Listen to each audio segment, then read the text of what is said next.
સંજેલી તાલુકામાં નવી સરકારી કોલેજ માટે જમીન ફાળવણીને બાંધકામની માંગ। દાહોદ જિલ્લાના સંજેલી તાલુકામાં નવી સરકારી કોલેજ અને વાણિજ્ય કોલેજની મંજૂરી મળ્યા બાદ કોલેજ માટે જમીન ફાળવી તાત્કાલિક બાંધકામ શરૂ કરવાની ઉગ્ર માંગ ઉઠી છે। આદિવાસી પરિવાર દ્વારા તાલુકા વિકાસ અધિકારી ટીડીઓ કૃણાલ ડામોને આવેદનપત્ર આપી આ મામલે રજૂઆત કરવામાં આવી છે। સંજેલી તાલુકો 57 જેટલા ગામો ધરાવતો આદિવાસી બાહુલ્ય ધરાવતો વિસ્તાર છે। તાલુકામાં સરકારી કોલેજનો અભાવ હોવાથી અહીંના વિદ્યાર્થીઓને ઉચ્ચ શિક્ષણ માટે દાહોદ, સિંગવડ, ઝાલોદ, સંતરામપુર જેવા દૂરના સ્થળે જવાની ફરજ પડી રહી છે, જે કારણે વિદ્યાર્થીઓને ખૂબ મુશ્કેલીનો સામનો કરવો પડે છે। આવેદનપત્રમાં આદિવાસી પરિવારે જણાવ્યું કે નવીન કોલેજ અને વાણિજ્ય કોલેજની મંજૂરી મળી હોવા છતાં હાલમાં કોલેજ માટે કોઈ સરકારી બિલ્ડિંગ ઉપલબ્ધ નથી, જેથી વહેલી તકે જમીન ફાળવણીને નવી બિલ્ડિંગનું બાંધકામ શરૂ કરવું જરૂરી છે।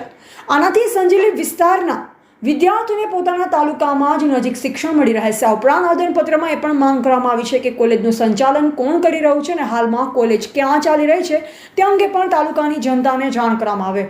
સ્થાનિક લોકોમાં અંગે અજાણતા હોવાથી પારદર્શિતા જળવા માટે આ માહિતી સાર્વજનિક કરવી જોઈએ તેવી પણ રજૂઆત કરવામાં આવી છે। આ માંગણીઓ પર ત્વરિત કાર્યવાહી કરવામાં આવે તેવું આદિવાસી પરિવારે ભારપૂર્વક જણાવ્યું છે। એવા ભૂપેન્દ્રસિંહ બારિયા, ભારતની અસ્મિતા, સાબરકાંઠા। जय जोहर, जय आदिवासी। आज रोज संजेली तालुका मुकामे अमे आदिवासी परिवार द्वारा मामलतदार श्री ने आवेदन पत्र आपी ने रजूआत करवा माटे आव्या छे के संजेली तालुको ए आदिवासी बहुल्य धरावतो तालुको छे। 57 गामडाओनी एनी अंदर समावेश थई रह्यो छे। संजेलीनी अंदर दरेक समाजना अलग अलग समाज भवनो आवेला छे अने त्यांथी एमना समाजनुं कार्य थाय छे। तो अमारी पण आदिवासी बहुल्य धरावता तालुकानी अंदर અમે પણ એવી માંગણી કરીએ છીએ કે અમારા સંજેલી તાલુકાની અંદર પણ એક સમાજ ઘર બને અને સમાજના વિકાસના કાર્યો, સાંસ્કૃતિક કાર્યો વગેરે કાર્યો, શૈક્ષણિક કાર્યો વગેરે કરવા માટે અમે સમાજ ઘરની માંગણી કરીએ છીએ। સાથે સાથે માન્ય મંત્રી સાહેબ દ્વારા અગાઉ સોશિયલ મીડિયાના માધ્યમથી અમને જાણવા મળ્યું હતું કે એમને આર્ટ્સ કોલેજની ખાતમુહૂર્ત લગભગ કર્યું હતું।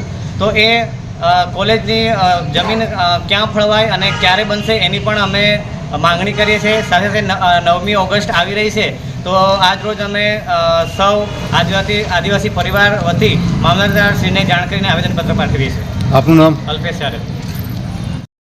આદિવાસી પરિવાર દ્વારા જે આર્ટ્સ એન્ડ કોમર્સ સંજેલી ખાતે કોલેજની ફાળવણી કરવામાં આવી છે તેની જમીન સરકારી જમીન ફળવાઈ નથી, તો તેની ફાળવણી બાબતે તેમજ 9મી ઓગસ્ટનો જે કાર્યક્રમ આપણે દર સાલ ઉજવીએ છીએ તેમ આ સાલ પણ આપણે સંજેલી ખાતે ઉજવવાનો છે અને તેની જાણ બાબતે મામલતદારશ્રીને આજે કાગળ આપવામાં આવ્યું છે। તેમજ જે સંજેલી ખાતે જે આદિવાસી સમાજની સંખ્યા છે એમાં યુવાનોની સંખ્યા સૌથી વધારે છે અને બેરોજગારી ખૂબ વધી રહી છે અને તે યુવાનોને રોજગાર તરફ આગળ વધારવા માટે અમે સમાજ ભવન માટેની માંગણી કરવામાં આવી છે અને તેની માંગણી જલ્દી સ્વીકારવામાં આવે તેવી માંગ અમે મામલતદારશ્રીને કરી છે। જય જોહાર, જય આદિવાસી, જય ભીલ। આપનું નામ? મારું નામ વસિયા ધ્રુવરાજ સુરેશ ચંદ્ર।